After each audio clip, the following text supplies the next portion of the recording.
A San Donà di Piave, eletto nuovo sindaco Andrea Cereser, centrosinistra assegno anche a Martellago, a Piove di Sacco. Da San Donà di Piave, sentite l'entusiasmo dei sostenitori di Cereser, una città che da 10 anni è stata governata dalla leghista, appoggiata dal PDL Francesca Zaccariotto. Anche qui a San Donà hanno votato il cambiamento. Il 68% degli elettori ha scelto Andrea Cereser, sostenuto da varie liste di centrosinistra. Si è fermato invece al 32% Gian Silvio Contarin, candidato da PDL e Lega. Un risultato molto netto che forse va probabilmente al di là delle vostre aspettative. Sicuramente va al di là delle aspettative, però non è la prima volta, ed è successo anche in Friuli, che la gente ha dimostrato di essere anche più matura rispetto ai previsionisti e rispetto anche agli stessi politici. E qui è accaduta la stessa cosa.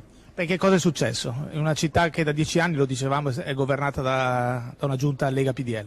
È successo che la gente, anziché continuare a ragionare di pancia, ha cominciato a usare il cervello e il cuore, e noi abbiamo fatto questo lavoro di condividere buona parte delle nostre proposte con i cittadini sin da gennaio, e probabilmente siamo riusciti assieme a loro a trovare delle proposte convincenti e in qualche modo riaccendere anche un po' di speranza. In netto calo, anche qui ha votato il meno del 54% degli aventi diritto, 11% in meno di 2 settimane fa. Che segnale è questo per lei? Ma noi siamo già convinti che uno degli obiettivi di una qualsiasi amministrazione sia anche quello di riavvicinare i cittadini alla politica e quindi trovare nuove forme di partecipazione, ma al tempo stesso facendo in modo che il sindaco, piuttosto che chiudersi in palazzo, sia sempre più tra la gente e fuori dal comune.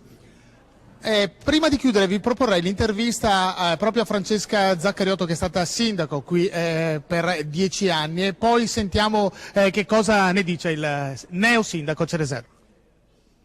San Donà, ma non solo San Donà, anche Treviso, sta cambiando il Veneto secondo lei?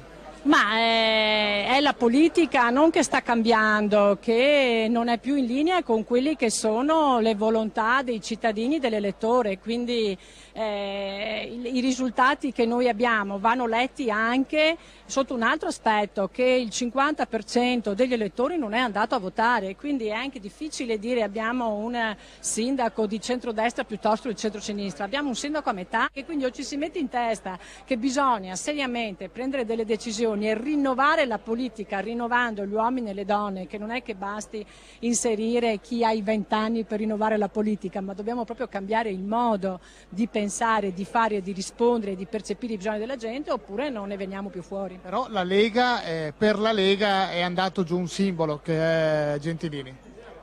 Assolutamente sì, anche se vede, anche questa era una sconfitta. Se l'aspettava? Sì, nel senso che anche là ci sono state delle... Candidato sbagliato forse? Ma come si fa a dire che Gentilini è un candidato sbagliato? È un uomo che ha dato di tutto e di più per la sua città, però ci sono dei momenti in cui bisogna capire che ci si deve fermare, forse lui ha voluto andare oltre. Il fatto che ha sottolineato la Presidente Zaccariotto è proprio questo del calo dei votanti, un mezzo sindaco se si vota se votano solo il 50% degli aventi diritto. Noi pensiamo che, come dicevo prima, ci sia questo obiettivo di riavvicinare i cittadini alla politica. Pensiamo anche che ognuno raccoglie quello che ha seminato. Nel nostro caso abbiamo raccolto un grande consenso per il lavoro che abbiamo fatto e per il metodo che abbiamo usato. Lo stesso non è avvenuto per l'amministrazione uscente, che da diversi anni ha interrotto il dialogo con i cittadini. Bisogna ripartire da qui, cioè dall'ascolto, sicuramente. E da San Donà è tutto, linea allo studio. Sindaco, innanzitutto un risultato storico per San Donà e per il centro-sinistra. Sicuramente lo è storico per San Donà, è storico anche per noi che abbiamo lavorato in questi mesi in vista di questo risultato, cercando il coinvolgimento delle persone e convincendole non tanto sui simboli dei partiti quanto sulla bontà delle idee, e crediamo di esserci riusciti. Si chiude un'epoca e se ne apre un'altra, cosa succederà adesso a questo comune? Ma che cosa succederà nella, amministrazione uscente non lo so, penso che avranno diversi motivi di riflessione. Quello che succederà da domani in poi è che ci saranno persone che hanno voglia di creare nuovamente rapporti con le imprese, con le famiglie, con le persone, soprattutto per risolvere i problemi a partire da quelli del lavoro che stanno colpendo questa terra come anche molte altre d'Italia. Cos'è che ha funzionato secondo lei così tanto del suo messaggio, visto che vediamo non solo una vittoria schiacciante ma anche veramente un popolo in festa, si può dire? Siamo partiti 8 mesi fa cercando il coinvolgimento sin da subito dei cittadini. Sappiamo che uno dei problemi della politica di oggi è quello che è staccata, si sente lontana dal palazzo. Quindi il tentativo di colmare questo divario è quello su cui ci siamo concentrati per primi. Avendo 8 mesi a disposizione stiamo raccogliendo i risultati di questo sforzo che evidentemente ci hanno premiati. Allora, questo era il nuovo sindaco. Vogliamo sentire Fabrizio Bazzoni anche le dichiarazioni di Francesca Zaccariotto, presidente della provincia di Venezia, che era stata molto polemica con chi non aveva aiutato, secondo lei, il candidato del centrodestra. Vediamo la Zaccariotto. Presidente, l'abbiamo appena vista congratularsi col suo successore con molto fair play anche.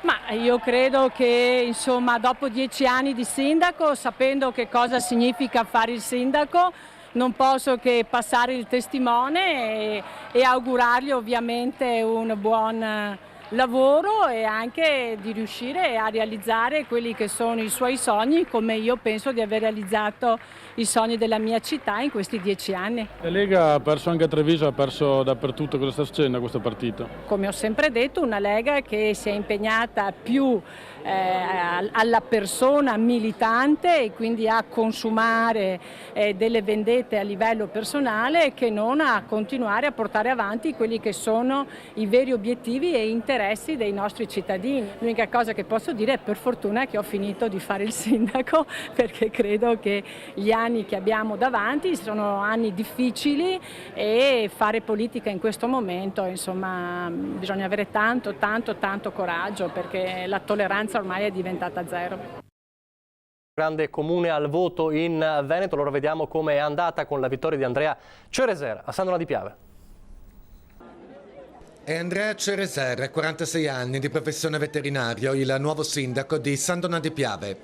Il candidato del centrosinistra si è aggiudicato il ballottaggio superando di gran lunga Giansilvio Contarin, che correva sostenuto da Lega e PDL. Eravamo abituati da 20 anni in cui tendenzialmente si faceva politica parlando alla pancia. Adesso abbiamo capito che bisogna parlare ad altri organi. Cambia l'anatomia del Veneto e quindi cervello e cuore. Tanti giovani qui. Tanti giovani, sì. Abbiamo delle liste in cui nessuno dei consiglieri comunali eletti ha fatto più di una legislatura. Questo ha garantito un ricambio. Andrea Cereser festeggia, ma la sua non è una gioia piena, stroncata dal dolore per la morte di Valentina, la figlia dell'ex sindaco di Musile di Piave, Walter Menazza, vittima sabato scorso di un drammatico incidente stradale. Il mio primo pensiero va alla famiglia di Walter, che sta attraversando questo periodo brutto e alla quale, come impegno non scritto nel programma ma che ci prendiamo in molti di noi vogliamo stare vicini da ora in avanti.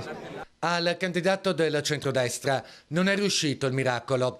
Al primo turno la coalizione di Giansilvio Contarin si era fermata poco sopra il 30% e al ballottaggio la distanza tra i due contendenti è risultata abissale. Diciamo che è la situazione un po' generale che ha portato in tutta Italia alla sconfitta delle forze moderate, determinata dal grande astensionismo. Che cosa si rimprovera?